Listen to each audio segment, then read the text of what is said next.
IRIS 11, അതിൻ്റെ പേര് 11 എന്നാണ് അതിൻ്റെ പേര്. അപ്പോൾ അങ്ങനെ കൊച്ചിയിലുണ്ട്. അതിൻ്റെ ഫോട്ടോ എടുത്തു നമ്മുടെ അർണബ് ഗോസ്വാമിയുടെ ആൾക്കാർ. അവരെ അറസ്റ്റ് ചെയ്തു. പലക്കാരും ഇവർ സ്പീഡ് ബോട്ടിൽ ഇറാനിയൻ കപ്പലിൻ്റെ 11 അടുത്തേക്ക് പാഞ്ഞു. CISF പിടിച്ചു, അറസ്റ്റ് ചെയ്തു. സ്പീഡ് ബോട്ട് ഇവിടുത്തെ ഒരു മലയാളിയുടെയാണ്. അവന് കാശ് കൊടുത്തു കഴിഞ്ഞാൽ ബോട്ട് കായലിൽ ഓടിക്കാമല്ലോ. വെച്ച് പിടിക്കട ആ കപ്പലിനെ നിർക്കുക. അവൻ വെച്ച് പിടിച്ചു CISF. അപ്പോൾ അത് ഫോട്ടോ എടുക്കാൻ പാടില്ല എന്നാണ് കേട്ടോ. പക്ഷേ ഇതേ കാര്യം ഏഷ്യാനെറ്റും മീഡിയ വണ്ണും ചെയ്തു. അവർ ചെയ്തത് മട്ടാഞ്ചേരി വാർഫിൽ നിന്ന് കിഴക്കോട്ട് നോക്കി വീഡിയോ എടുക്കുകയായിരുന്നു. കായലിലിറങ്ങിയില്ല. അവരെ ചോദ്യം ചെയ്ത് വിട്ടയച്ചു.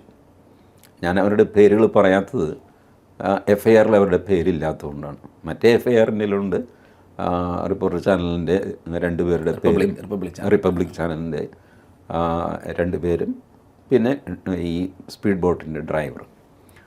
ഇവരുടെ പേരെനിക്കറിയാം, ഞാൻ പറയുന്നില്ല, FIRൽ വന്നിട്ടില്ല.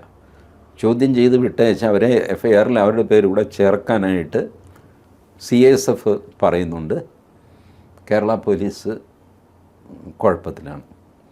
എല്ലാ രാഷ്ട്രീയക്കാരും ഇടപെട്ടിട്ടുണ്ട്. തെരഞ്ഞെടുപ്പല്ലേ വരുന്നത്, ചാനലുകളെ രക്ഷിച്ചെടുക്കണ്ടേ. അതുകൊണ്ട് പ്രമുഖരായ എല്ലാ രാഷ്ട്രീയ പാർട്ടികളും അതിലിടപെട്ട് ഇതുവരെ FIRൽ പേര് ചേർത്തിട്ടില്ല. ഇവിടുത്തെ ഹാർബർ ക്രൈം പോലീസ് സ്റ്റേഷനിലാണ് ഇത് രജിസ്റ്റർ ചെയ്തിരിക്കുന്നത്. അങ്ങനെ അല്പം കുഴപ്പത്തിൽ നിൽക്കുകയാണ് 2 ചാനലുകൾ. ഇത് ഒഫീഷ്യൽ സീക്രട്ട് ആക്ട് എന്ന് പറഞ്ഞ ആക്ട് ഉണ്ടല്ലോ, അതിൽ ചാരവൃത്തി അതിലാണ് വരുന്നത്, എസ്പിയനേജ്.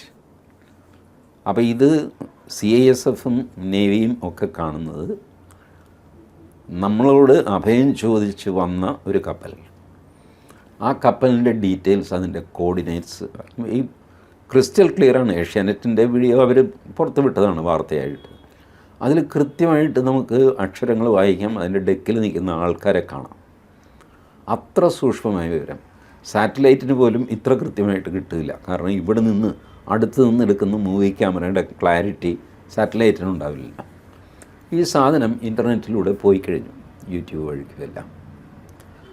അത് പോലീസ് അതിൽ പറയുന്നത് നയതന്ത്രപരമായ തീരുമാനമെടുത്ത് ഇന്ത്യ രാജ്യം അഭയം കൊടുത്ത ഇറാൻ എന്ന രാജ്യത്തിൻ്റെ കപ്പലിൻ്റെ വിവരങ്ങൾ ടെലിവൈസ് ചെയ്ത് ടെലികാസ്റ്റ് ചെയ്യാൻ ശ്രമിച്ചതാരാ? റിപ്പബ്ലിക്കാണ്. മറ്റവർ ശ്രമിച്ചതല്ല, അവരെടുത്തിട്ട് വിട്ട് കഴിഞ്ഞു. അപ്പോൾ അവരുടെ FIR വരുമ്പോൾ ശ്രമിച്ചു എന്നല്ല, അത് ചെയ്തു എന്ന് തന്നെ ഇറക്കേണ്ടി വരും. പിന്നെ അത് ഞങ്ങൾക്ക് ഇൻറ്റൻഷൻ ഉണ്ടായിരുന്നില്ല, അത് ഇതെന്നൊക്കെ പറഞ്ഞിട്ട് എത്ര കാലം കഴിഞ്ഞിട്ട് അത് ഇന്ന് ഊരാൻ പറ്റുമെന്ന് പറഞ്ഞുകൂടാ.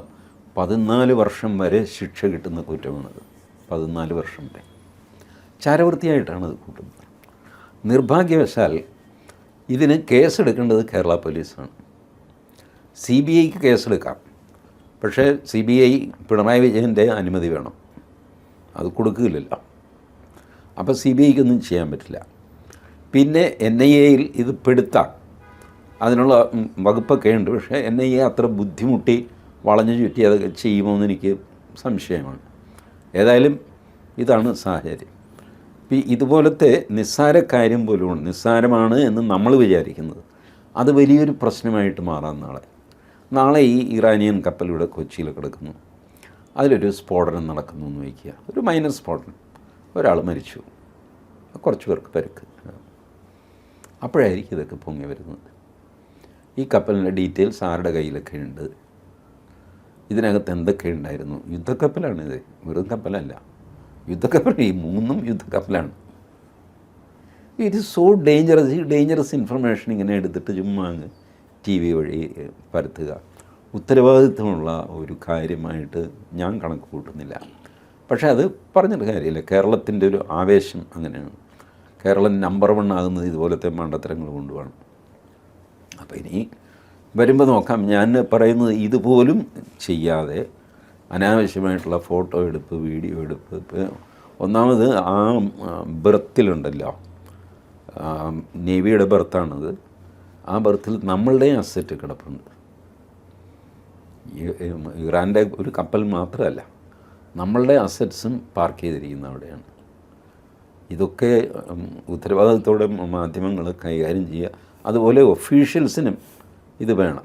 ഇപ്പോൾ കായലിൽ നിന്ന് വീഡിയോ എടുക്കുന്നവനെ പിടിക്കും, കരയിൽ നിന്നാൽ കുഴപ്പമില്ല പിടിക്കും. അതെന്ത് പരിപാടിയാണ്? കായലിലിറങ്ങി എന്നുള്ളതാണ് അർണാം ഗോസ്വാമിയുടെ ടീം ചെയ്ത കുറ്റം. ഇവർ കായലിൽ ഇറങ്ങിയില്ല, കരയ്ക്ക് നിന്നു, വീഡിയോ പിടിക്കുകയും ചെയ്തു. വീഡിയോ പിടിക്കുകയും. ഇത് ഫോട്ടോഗ്രാഫി ആൻഡ് വീഡിയോഗ്രാഫിയാണ് പ്രൊഹിബിറ്റഡ്. നിങ്ങൾ എവിടെ നിൽക്കുന്നു എന്നുള്ളത് പ്രശ്നമല്ല. ഇപ്പോൾ നേവൽ ബേസിൽ മൊത്തം അവർ എല്ലായിടത്തും എഴുതിയിട്ടുണ്ട് no photography no videography. From which place അത് എഴുതിയിട്ടില്ല. അതിനർത്ഥം നിങ്ങൾക്ക് ആകാശത്ത് നിന്ന് ഫോട്ടോ എടുക്കാമെന്നല്ല. ആകാശം ഓപ്പൺ ആണല്ലോ. സോ ഒരു ഡ്രോൺ അങ്ങ് പരത്തിയിട്ട്, നമ്മുടെ കല്യാണത്തിനൊക്കെ ഡ്രോണില്ലേ, അതുപോലെ ഡ്രോൺ പരത്തിയ ഒരു വീഡിയോ എടുക്കാൻ നോക്കി പിടിച്ചോണ്ട് പോകും അവർ. അപ്പോൾ അതിനകത്ത് കയറിയോ ഇല്ലയോ എന്നുള്ളതല്ല, നിങ്ങൾ ഫോട്ടോ എടുത്തോ ഇല്ലയോ എന്നുള്ളതാണ് ചോദ്യം. അതെടുക്കാൻ പാടില്ല എന്നാണ് നിയമം. പക്ഷേ ഇതൊന്നും മാനിക്കില്ല എന്ന് വെച്ചാൽ എന്ത് ചെയ്യും? ഇറാനോടുള്ള ഭക്തി.